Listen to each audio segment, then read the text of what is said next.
சஞ்சு சாம்சன் இங்கிலாண்டோடனான அந்த second semi-final Wankhede ஸ்டேடியத்தில் நாளைய மறுநாள் 5ஆம் தேதி நடக்க போதில்லையே அந்த மேட்ச்சில் தடை விதிக்கப்படும், அவர் விளையாடுறதுக்கு தடை விதிக்கப்படலாம் அப்படின்னு ஒரு செய்தி வந்திருக்கு.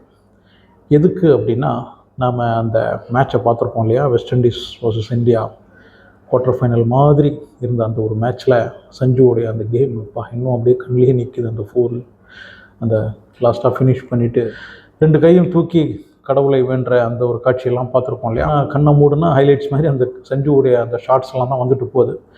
ஸோ அந்த மாதிரி விளையாடின சஞ்சுவுக்கு செமிஃபைனல் விளையாடுவதற்கு ஏன் தடை விதிக்க வேண்டும்? தடை இன்னும் அந்த மாதிரிலாம் வரல, ஒரு வேளை விதிக்கப்படலாம் அப்படின்ற ஒரு நியூஸ் வந்துக்கிட்டு இருக்கு. அது ஏன் அப்படின்னா, முதல்ல தடை விதிக்கப்படாது அப்படின்றதையும் நான் கடைசியில் சொல்கிறேன். கண்டிப்பாக சஞ்சு விளையாடுவார். அது ஏன் அப்படின்றதையும் சொல்கிறேன். ஏன் சஞ்சு விளையாடுறதுக்கு பேன் இருக்கலாம் அப்படின்றதையும் சொல்கிறேன். வெஸ்ட் இண்டீஸோடனான மேட்ச்சில் வின் பண்ணதுக்கப்புறம் 2 கையும் மேலே தூக்கி சஞ்சு வேண்டியதெல்லாம் நம்ம பார்த்துருப்போம். சஞ்சு கையை உயர்த்தி கடவுளுக்கு நன்றி சொன்னார் இல்லையா, அது கூட கிரிக்கெட் ரூல் படி தவறு அப்படின்னு சொல்லப்படுது. ஆனால் அதெல்லாம் ஒரு பெரிய தவறாக எடுத்துக்கொள்ளப்படாது. ஆனால் சஞ்சு அப்படி கையை உயர்த்தி கடவுளுக்கு நன்றி சொல்கிறதுக்கு முன்னாடி அந்த ஹெல்மெட்டை கட்டி தூக்கி போடுவார். அது வேணும்னே செய்யலை.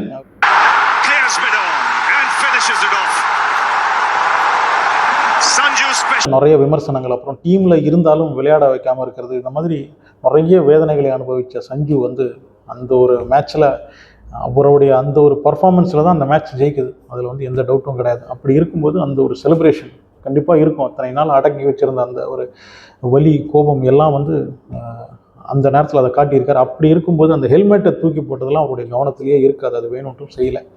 இருந்தாலும் கிரிக்கெட் ரூல் படி அது தவறு. விக்ட்ரி செலிப்ரேஷனாக இருந்தாலும் சரி, இல்லை தோற்று அந்த கோபமாக இருந்தாலும் சரி, ஹெல்மெட்டு கிட்டு அந்த எந்த ஒரு கிரிக்கெட் கிட்டையும் தூக்கி போடக்கூடாது. பாலாக இருந்தாலும், பேட்டாக இருந்தாலும், ஸ்டம்ப்பாக இருந்தாலும், ஹெல்மெட்டாக இருந்தாலும், ஈவன் க்ளவுஸாக இருந்தாலும்.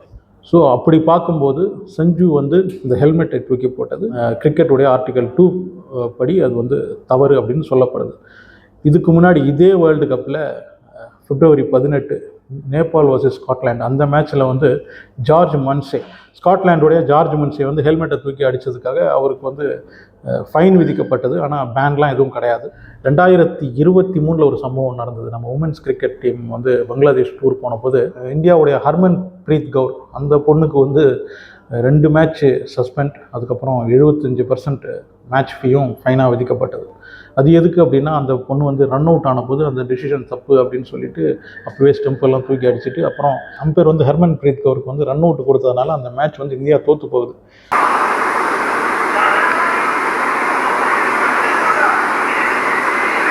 அதுக்கப்புறம் அந்த சீரீஸ் ட்ரா ஆகுது. 2 டீமும் ஈக்குவலாக ஜெயிக்கிறாங்க. கப்பு கொடுக்குற நேரத்தில் இந்த ஹர்மன் பிரீத் சிங் என்ன பண்ணியிருக்குன்னா, 2 பேருக்கும் கப்பு கொடுக்குறாங்க. பங்களாதேஷ் கேப்டன், இந்தியா கேப்டன் 2 பேரும் வாங்கும்போது இந்த பொண்ணு என்ன செய்யுதுன்னா, அந்த ஹர்மன் பிரீத் சிங் என்ன பண்ணுதுன்னா, அம்பையர்கிட்ட நீங்களும் வாங்க, இந்த கப்பை நீங்களும் வாங்கிக்கோங்க, ஏன்னா உங்களால் தான் பங்களாதேஷ் ஜெயிச்சுது, உங்களுடைய டிசிஷன் தானே இதில் ரொம்ப முக்கியம் அப்படின்னு சொல்லிட்டு கிண்டலாக அம்பையரை கூப்பிட்டுருக்கு. ஸோ அதுக்காக தான் அந்த பொண்ணுக்கு ஃபைனாக 75% மேட்ச் ஃபீயும் அப்புறம் 2 மேட்ச் சஸ்பெண்டும் கொடுத்துருந்தாங்க. அதாவது இந்த கிரிக்கெட் கோட் ஆஃப் கண்ட்ரோலை பொறுத்த வரைக்கும் இந்த டிமெரிட் பாயிண்ட் கொடுப்பாங்க. அப்படி பார்க்கும்போது 2 டிமெரிட் பாயிண்ட்லாம் கிடச்சதுன்னா ஃபைன் இருக்கும், அப்புறம் வார்னிங் இருக்கும். அதே 4 டிமெரிட் பாயிண்ட் கிடச்சதுன்னா ஒரு டெஸ்ட் மேட்ச் விளையாட முடியாது, அதுக்கப்புறம் 2 ஒன்-டே இன்டர்நேஷனல், 2 T20 அதில் ஏதாவது ஒன்று விளையாட முடியாது. 4 டிமெரிட் பாயிண்ட் அப்படின்னும் போது 2 சஸ்பெண்ட் பாயிண்ட் அப்படின்னு சொல்லுவாங்க. 4 சஸ்பெண்ட் பாயிண்ட் கிடச்சதுன்னா 2 டெஸ்ட் மேட்ச் விளையாட முடியாது, 4 white ball cricket international match விளையாட முடியாது, அதாவது T20 இல்லைனா ஒன்-டே மேட்ச் விளையாட முடியாது. இப்போதைக்கு சஞ்சு சாம்சனுக்கு எந்த ஒரு டிமெரிட் பாயிண்ட்டும் கிடைச்ச மாதிரி தெரியல. சோஷியல் மீடியாவில் தான் அதை பற்றி பேசிக்கிட்டு இருக்காங்க, ஒருவேளை பேன் பண்ணலாம் அப்படின்லாம்.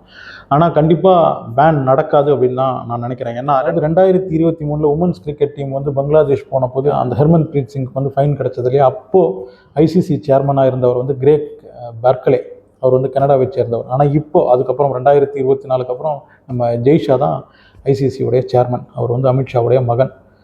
ஸோ அவர் இருக்கும் பட்சத்தில், அவர் ஐசிசி சேர்மனாக இருக்கும் பட்சத்தில் கண்டிப்பாக சஞ்சுவுக்கு இந்த ஒரு விஷயத்தில், இந்த breaching the code of conduct அப்படின்ற மாதிரி அவருக்கு எந்த ஒரு டிமெரிட் பாயிண்ட்டும் கிடைக்காது, அவர் மேலே ஆக்ஷன் எடுக்கப்படாது அப்படின்னு தான் தோணுது. உங்களுடைய பிரார்த்தனையிலும் வேண்டுதலும் என்னையும் சேர்த்துக்கிட்டதுனால தான் என்னால் இவ்வளவு நல்லா பர்ஃபார்ம் பண்ண முடிஞ்சது. அதற்கு என்னுடைய ரசிகர்கள் எல்லாருக்குமே நன்றி அப்படின்னு சஞ்சு தெரிவிச்சிருக்கிறாரு.